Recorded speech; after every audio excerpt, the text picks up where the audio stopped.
Thank you very much. Since I'm not the only speaker today, I've been told that I should stop around 12:45, 12:50. Well, I'm just going to talk until I stop. And if there's any time left, we can have questions and we can open the floor to questions and comments, whatever. When David Sturz asked me to speak today on right to work, he must have been clairvoyant. Because within the past week, we've had a flurry of attention focused on right to work. And I just have been reading the paper every day, and 1 week ago today, Tuesday, December 2nd, group forms to push for right to work law. I was very happy to see that because, as David said, I've been a member of the National Right to Work Committee since the 1970s, and I got interested because back in those days, I was working blue-collar type jobs. I had a job in a canning factory working in the warehouse, so I was a member of the Teamsters Union. Then later I was working in one of the paper mills, so I became a member of the International Brotherhood of Paper Makers or whatever. And we all know, of course, the close connection the Teamsters have to organized crime, if you've seen the movie Hoffa. And I also noticed I would not go to the union meetings of the paper union that I was required to join. I did read their monthly newsletter, though, and I always would read the president's message. It was by a guy named Torricelli or something like that, out of New Jersey. And about a year later, after I left the mill, I was just reading the labor news that this guy got busted for racketeering, and I thought, why am I not surprised? And then, next day, Wednesday, legislature to offer right to work bill.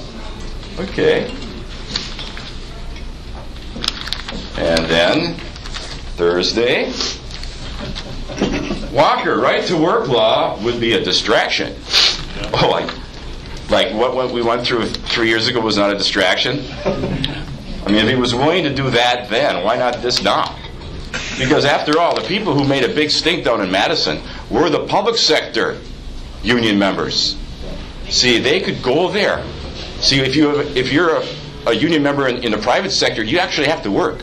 So you wouldn't be able to go down, take time off of work and go down there, like the public sector guys could.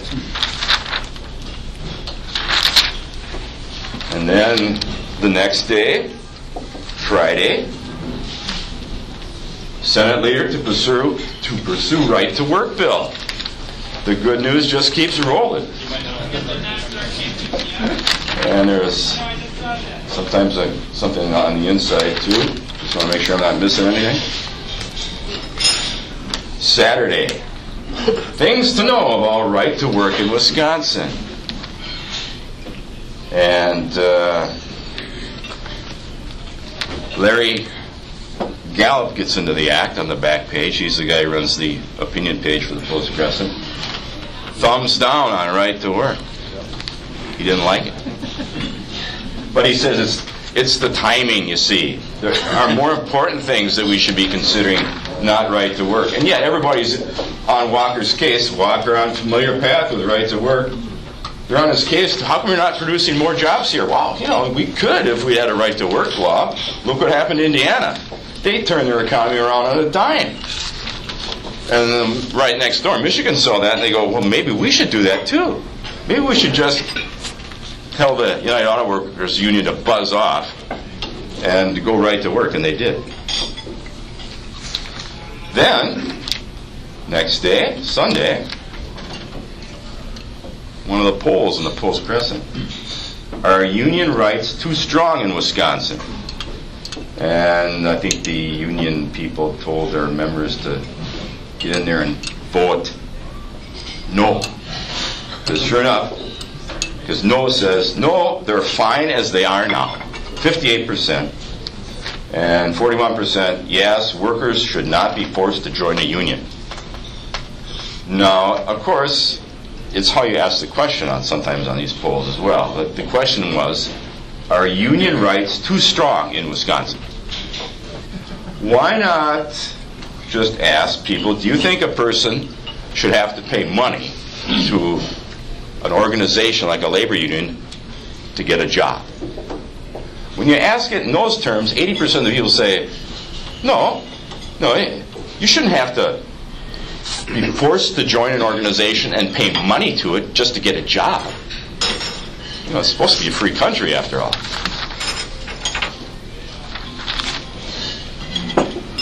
And then, yesterday, the question of the week.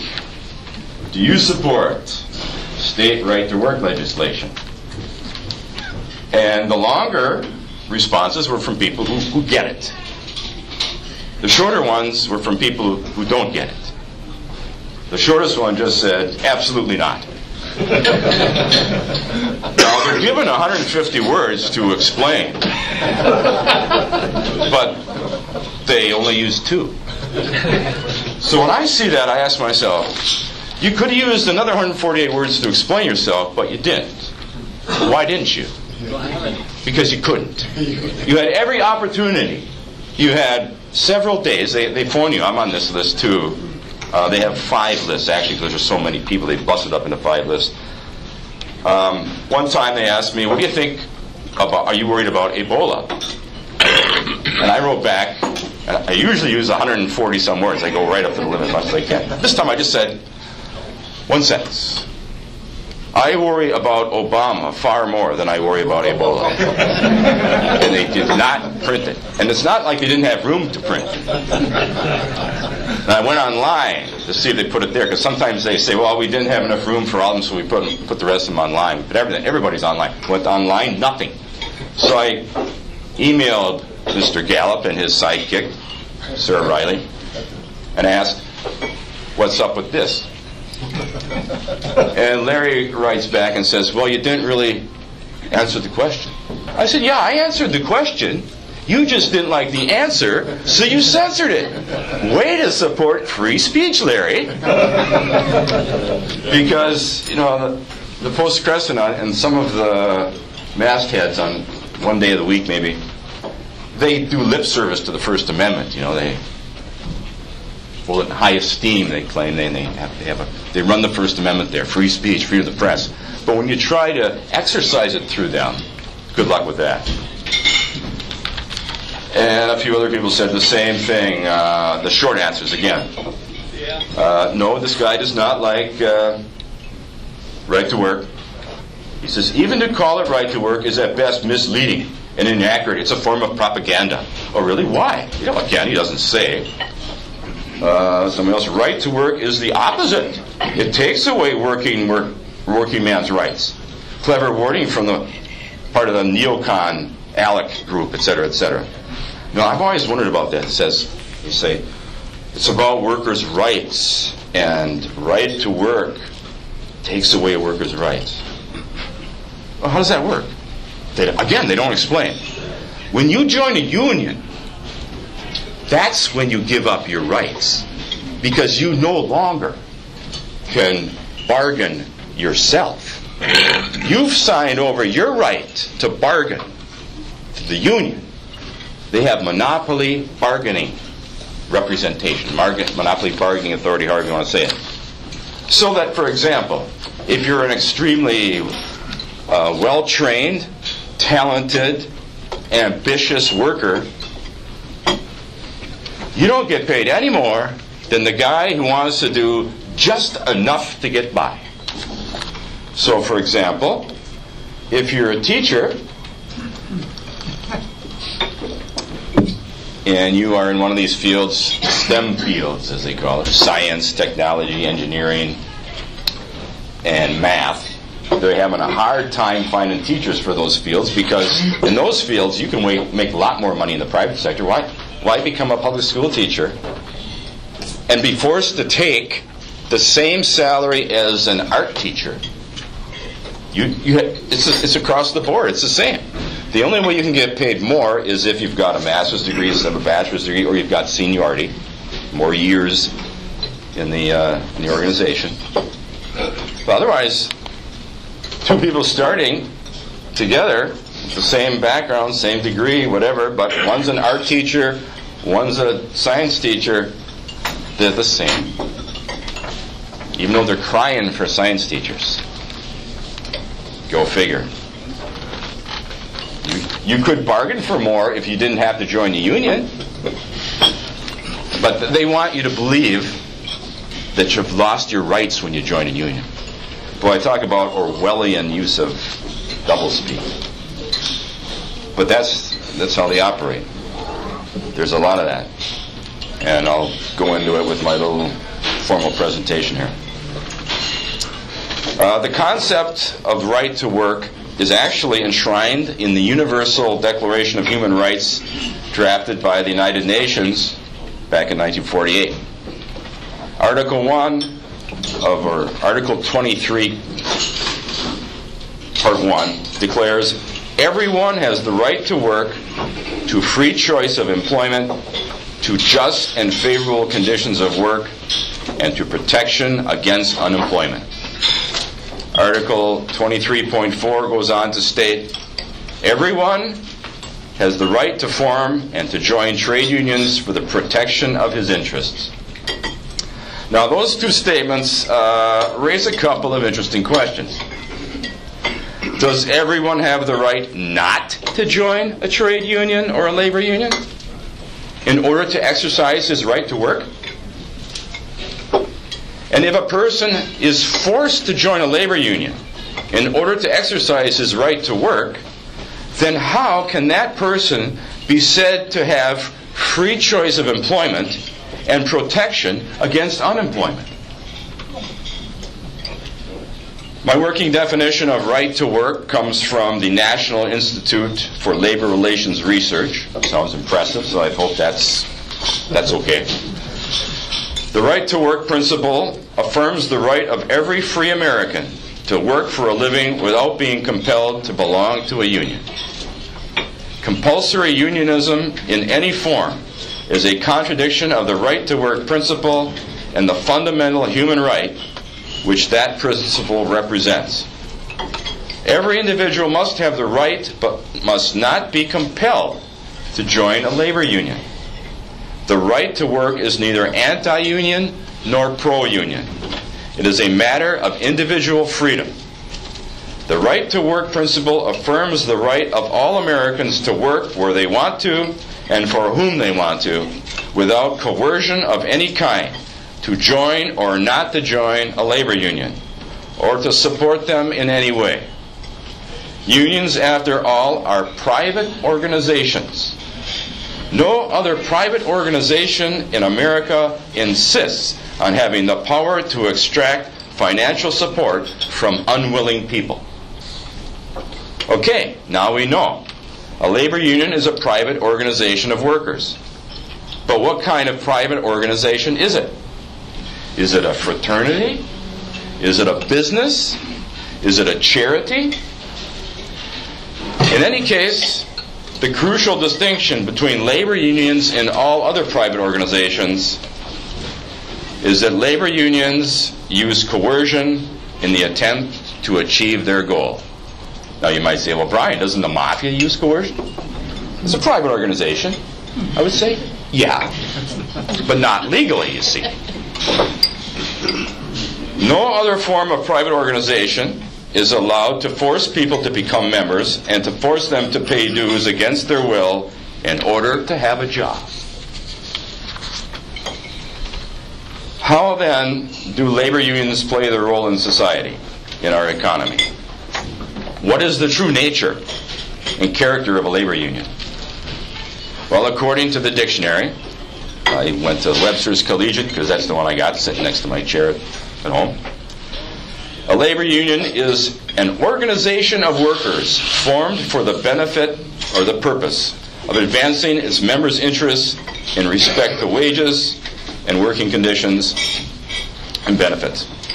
Okay, so, as MC Hammer would say, let's break this down. Break it down and connect the dots. First of all, in order to succeed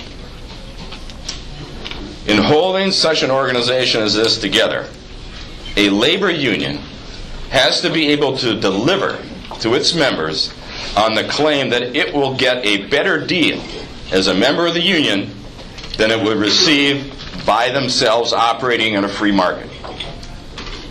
Second point, the only way a labor union can accomplish that is by controlling the supply of labor to the employer.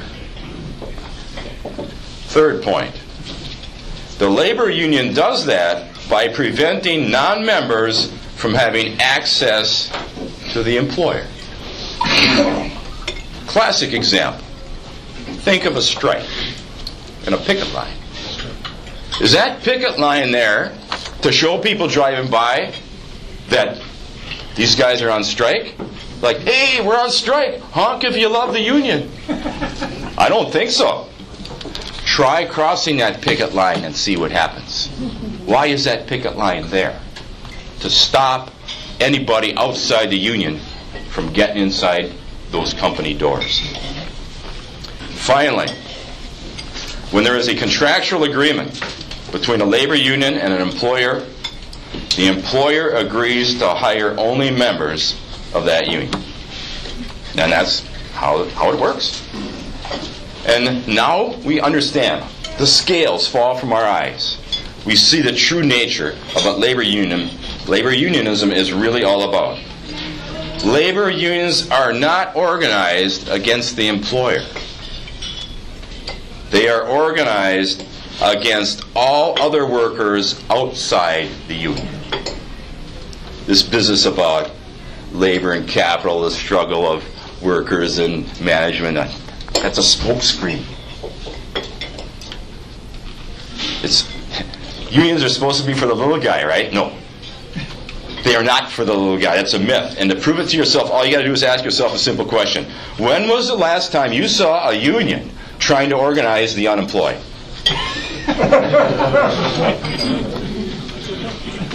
Okay, so why would a labor union even try to do that? To take jobs from the workers who are already working and paying dues to the union? I don't think so.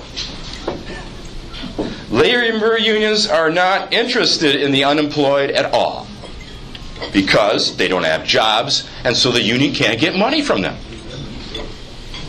A labor union views workers as a conduit to siphon money from the cash flow inside the business into the union treasury. And then that money, some of it's used for collective bargaining, but most of it is used to buy political influence and to finance a comfortable lifestyle for the union bosses. Okay, sure, the guys inside the union, they get benefits. They get a higher salary than the guys outside the union. As long as they can keep their jobs. Those guys in Detroit, a lot of them aren't working anymore. Look at the state of Detroit these days. Look what the United Auto Workers did to Detroit. And some people say, oh, we need unions for prosperity. Unions help build the middle class. Oh, really? Then how come the unions are not over in Africa forming a middle class over there? Because they need one over there. It's an absurd statement, Brian. I know.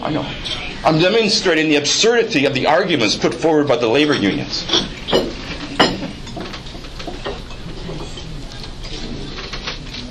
Okay.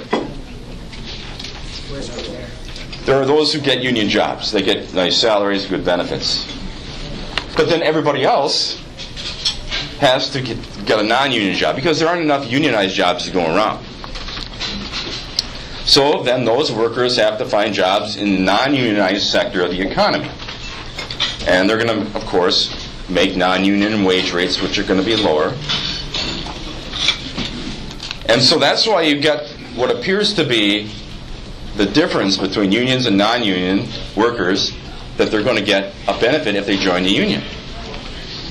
And that the economy is going to be better off, that they're going to raise the wage of workers. In reality, the existence of non-unionized jobs serves to hide the bad elements and the negative consequences of labor unionism by preventing mass unemployment. Imagine if every job was unionized and there were no non-union jobs. the unemployment rate would be way higher than it is today. Okay, now a logical question would be, why would employers agree to hire only union labor and not try to hire workers from the entire labor force? And why would employers agree to pay more money to a certain group of workers than they need to attract workers from the overall labor pool? In other words, why would businesses operate against their own self-interest, their own best interests? Well, obviously, such conditions can only exist in an environment where labor unions are allowed to use coercion and intimidation to get what they want. And the ultimate example of this would be, like I said, the strike. It's a way to use coercion and intimidation to prevent other workers from applying for the jobs the workers who are striking otherwise have. You know, strikes actually would be a good thing in a way if there was no picket line. If those guys wanted to walk off the job, this would be a good test. If nobody came to replace them, then the argument would be, yeah, these guys are underpaid. But if a bunch of people come running in the door applying for a job, that says, guess what? That sign that you're holding saying this company is unfair? No. They're paying a good salary. There's an army of people waiting outside the door waiting to take your job that you walked away from. And what makes you think you're entitled to your job back once you walk away from it? You're no more entitled to that job once you're on strike and walk off the job than you were before you got the job in the first place. Although no person or group of persons has a moral right to force themselves on any employer or to coercively prevent an employer from hiring other people, such an environment does exist in 26 states in this union because those state governments allow it. In a free and civil society, as America is supposed to be, how did this diabolical situation come to pass? Well, long story short, it's the legacy that we have from those politicians who allowed themselves to be seduced by union money and union support to get elected and reelected. It's politics. So as a result, thanks to certain pieces of legislation, executive orders, court decisions, we now have a situation where labor unions are essentially operating as extortion rackets under government protection. That's why they can do it, but the mafia can't. The most significant piece of legislation that led to this situation was the National Labor Relations Act of 1935, sometimes called the Wagner Act. Maybe some of you out there were in school when this was going on during the Depression. This act removed the ability of employers to resist unionization. Up to that point, they could. But now, no. Why? Well, the justification is in the law itself. It says, experience has proved that protection by law of the right of employees to organize and bargain collectively safeguards commerce from injury, impairment, or interruption, and promotes the flow of commerce by removing certain recognized sources of industrial strife and unrest, by encouraging practices fundamental to the friendly adjustment of industrial disputes arising out of differences as to wages, hours, or other working conditions, and by restoring equality of bargaining power between employers and employees. Okay, so to translate that from, say, the language of a union lawyer into plain English, it works like this. 1. The justification for the Wagner Act starts with the recognition that Congress is empowered to make laws regulating interstate commerce. Second thing, labor disputes often lead to disruptions in interstate commerce. And 3, the cause of those disruptions is the resistance of employers to reach agreements with their employees through collective bargaining. In other words, the onus, the responsibility is all on the employer. The employer is the bad guy. The law is written so that only employers are guilty of unfair labor practices. It's as if a labor union simply could never conceivably even do such a thing. An unfair labor practice by a labor union, just not possible.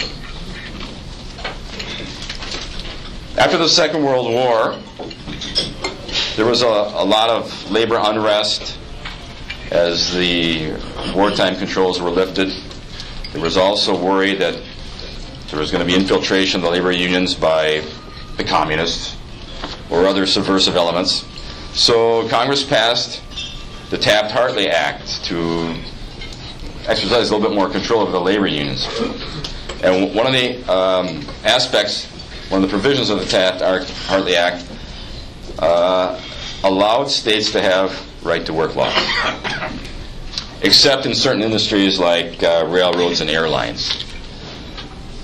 And so this was something the unions didn't really like,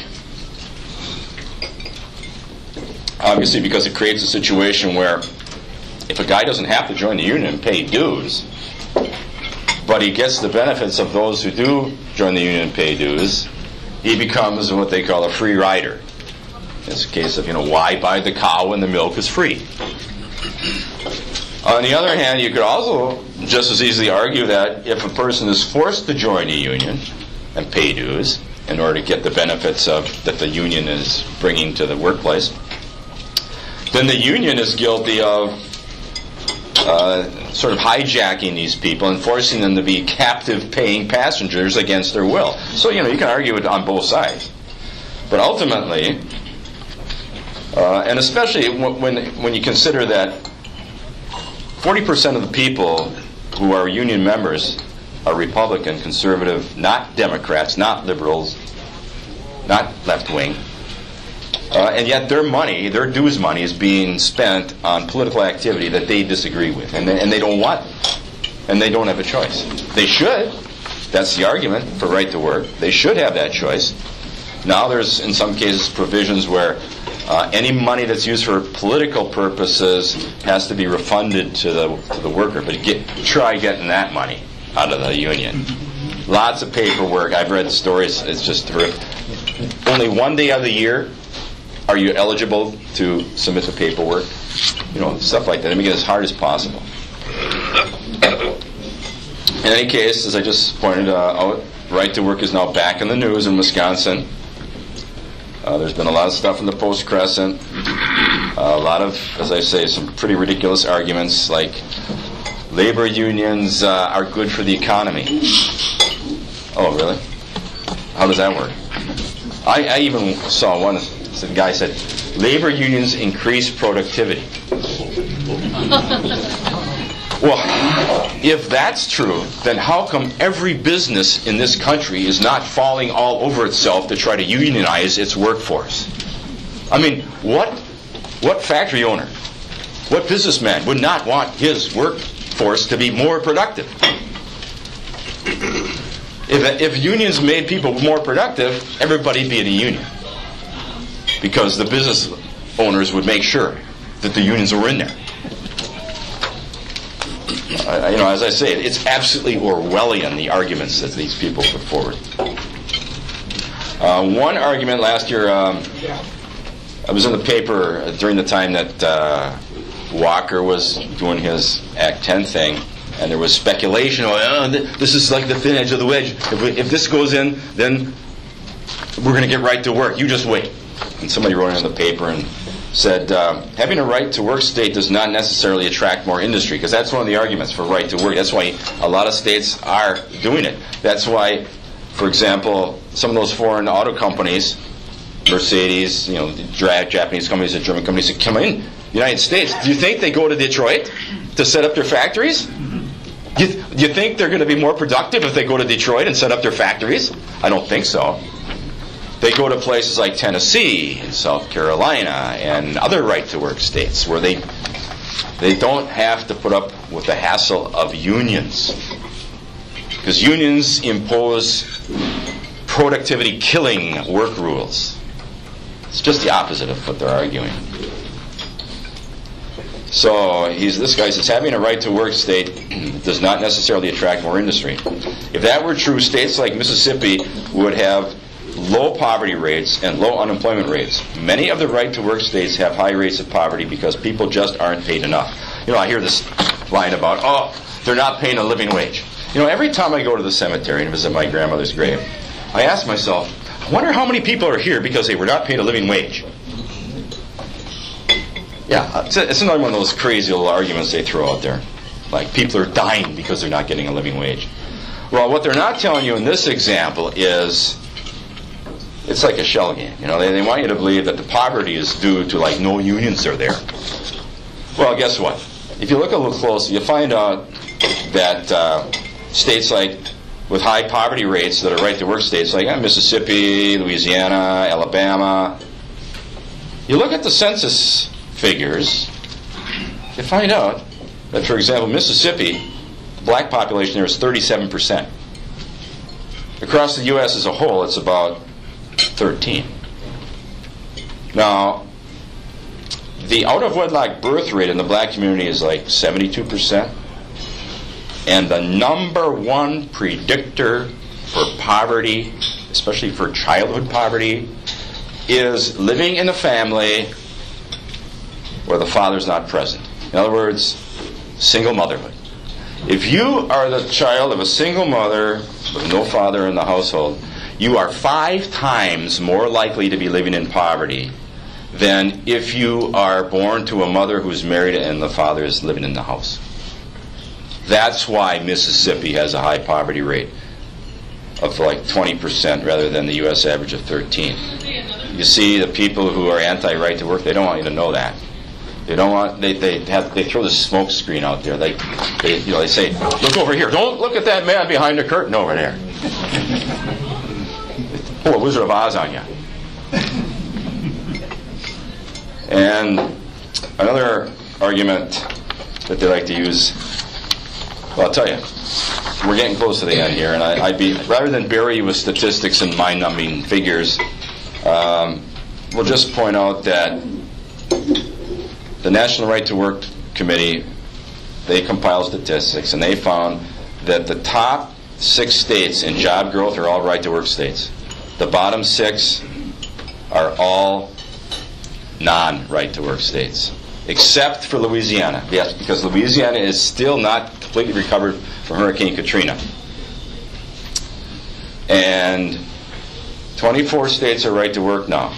But most of the people in this country live in those 24 states, not in the other 26. And those 24 states have been steadily gaining population over the years.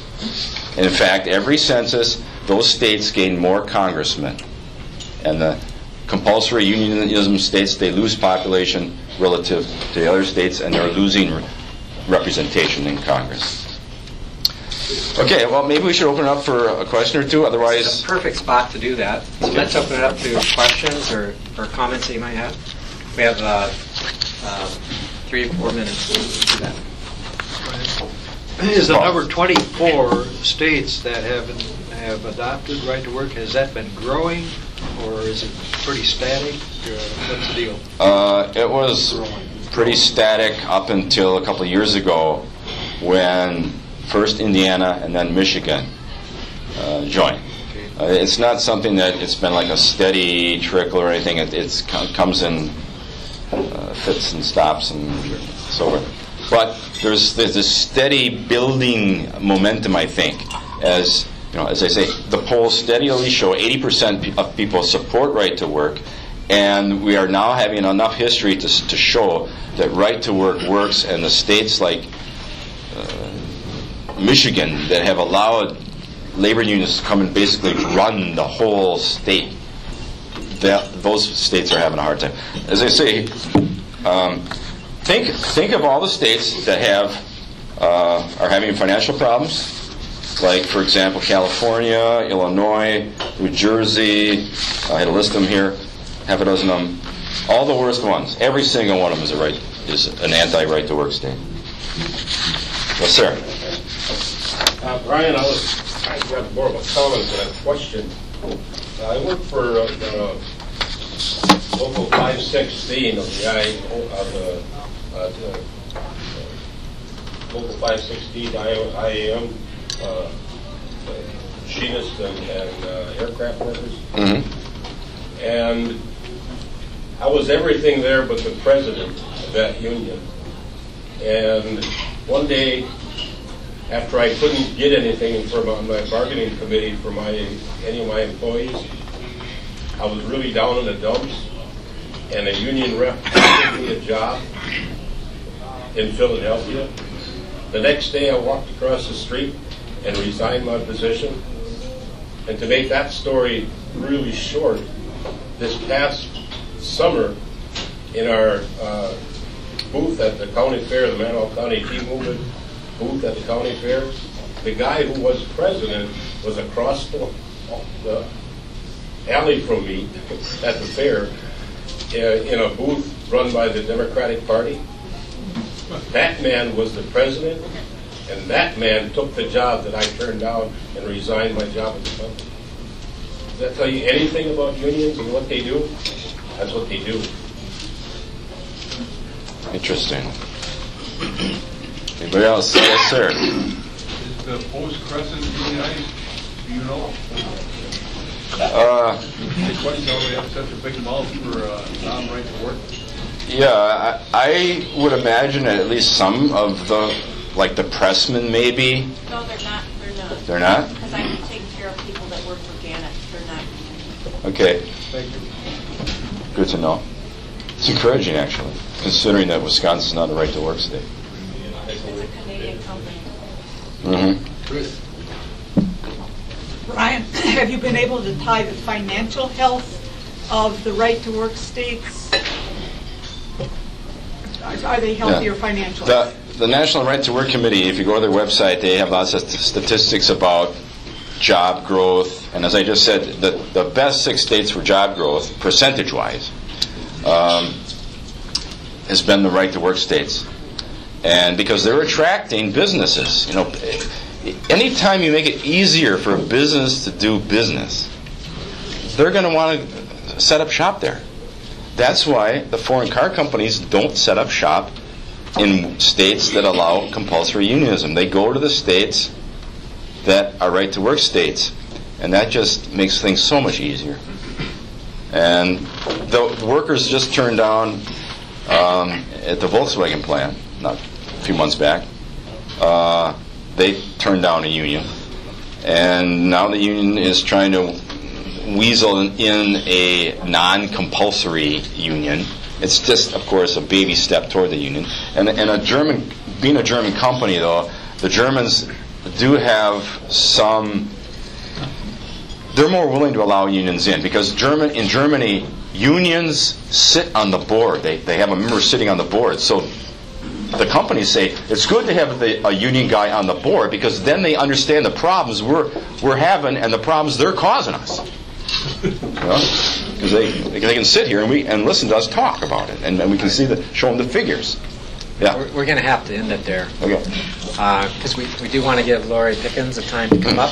Thank you so much, Brian, for your presentation today and all that you're doing. Brian, I want to turn off your mic. Okay. He has been such a great activist. I'm wired here. Somebody. I can probably go without a mic. Yeah. Why don't you, Lorri here, why don't you just run and tell us who you are and the Right to Work organization you just recently started.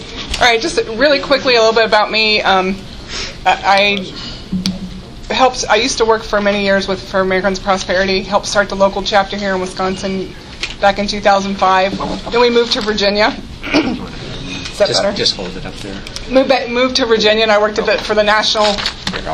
Keep talking. The national organization, and as I oversaw the state operations for 33 states, worked very closely with Michigan when they passed the right to work legislation. I also worked with Jelaine Appling with Wisconsin Family Council on the 2006 marriage amendment. So I've been around politics a long time, and I have to tell you, when we decided to launch this organization last week, it really was designed to start a conversation, and serendipitous in that at the time, literally the press release was hitting the media's inboxes that the Speaker of the Assembly was having a closed caucus meeting, and John Gard was busy telling everybody why right to work was bad for Wisconsin. So, I mean, it sparked a larger conversation than we could have ever hoped for. And now we have Senator Fitzgerald, who's made a commitment to actually bring the legislation to the floor in the Senate in the first session, part of the session of next year. So it's been a very exciting week. Again, very serendipitous. I mean, I guess luck sometimes does hit us when you're doing the right stuff. And a lot of people ask why now. I mean, the truth is elections have consequences.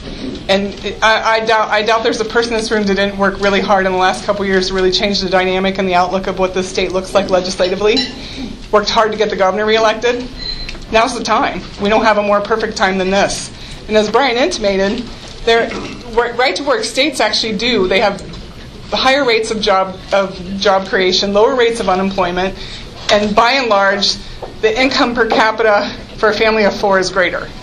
And the left does want to argue about that. They talk about it hurts the middle class. I mean, the numbers just aren't true. Unions are actually stronger and have grown more over the last 3 years, last year being somewhat of an anomaly in right-to-work states. So they really don't have the argument. The statistics and the data are taken right from the government data, so it's hard for them to dispute. And you push them a little bit, and they come up empty with their answers. I just want to make one quick point. If you look at all the states that allow compulsory unionism, the 26, compared to the 24 that allow right to work, those 26 do have a higher average wage than the right to work states. But what they don't tell you is when you look at the cost of living in those 26 states, inflation factor. It more than negates the fact that they're making a little bit more money than the guys in the right to work states, where the cost of living is so much lower that their slightly lower wage goes a lot further. New York and California actually probably single-handedly between the two of those skew those numbers with the cost of living. So and another great example is when you look at Michigan, they actually jumped 21 places on the American Economic Development Institute's annual ranking, 21 places to the top 10, and was the most improved state for 2014. 9 out of 10 of those states are right-to-work states. So we're really presented with a great opportunity here, and I hope Brian alluded a little bit earlier that hopefully the union representation will be a little bit too busy to come to Madison and cause too much cane, but the truth of the matter is this is going to be a difficult battle. So a couple things we need to do. We need to really build a groundswell of grassroots, and that's really what we're about, trying to pull the grassroots together, work with organizations like Americans for Prosperity, like Wisconsin Manufacturers Commerce, and pull together and really get the movement going. It's a great grassroots issue. It's a great thing for people to sink their teeth into and get motivated and actually work for something a lot of people care about. But the other thing it does is we're going to have to support our legislators who are brave enough, like Senator Fitzgerald, to go out there, because they're going to take some hits, and it's easy when you have a silent majority supporting you, but a very loud minority beating you up to falter and to get a little bit concerned about where you are. So it'll be equally as important to push our legislators to do the right thing and to be very appraising of those who are doing the right thing. So all of this said, launched on Monday, formed a C4 group. We're in the process of forming a C3 group. Nate Nelson is on the C3 board, who's kind enough to serve. Might not talk to me after it's over, but right now we're still friends. And the C3 will be strictly educational. The 4 is going to do the issue advocacy. Our website is just about done. I mean, again, we really didn't expect the flurry of activity. Should be done by the end of the week. The website is www.freedomtoworkwi.com. I had information ordered. I really thought it was going to be on the FedEx truck at my house before I got here. It didn't. I beat the here. I left before the truck arrived. It's scheduled for delivery today. I'll bring information back next week. And I think a few of you are county party representatives or have local affiliate or close affiliations to your county parties. We really want to get a movement everywhere. I mean, the county resolutions will be very imperative, moving it up to the district caucuses. I know many of you probably already passed them, but just to maybe even send out a press release to your local newspapers telling them that you have a resolution on the books that's been passed. I mean, we just really, for whatever angle we can, show support. So, right, and it's just me right now. So anyone who has any free time and wants to help spread the word and really enlist people, I would be very grateful, and we can talk after.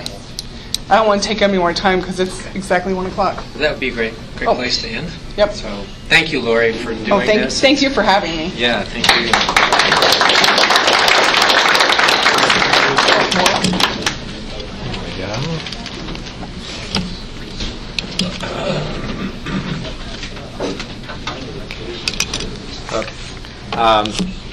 All right. Well, it's a thrill that you'd be starting up right now with this, and appreciate your efforts. It's totally serendipitous. I mean, honestly, God definitely blessed this movement, this whole thing. Well, we just move to our announcements and wrap it up today. This Thursday evening, Rosalie Greenlee will have her meeting to launch and get going with this grassroots effort to build awareness of these free trade agreements and build opposition to it with our congressman.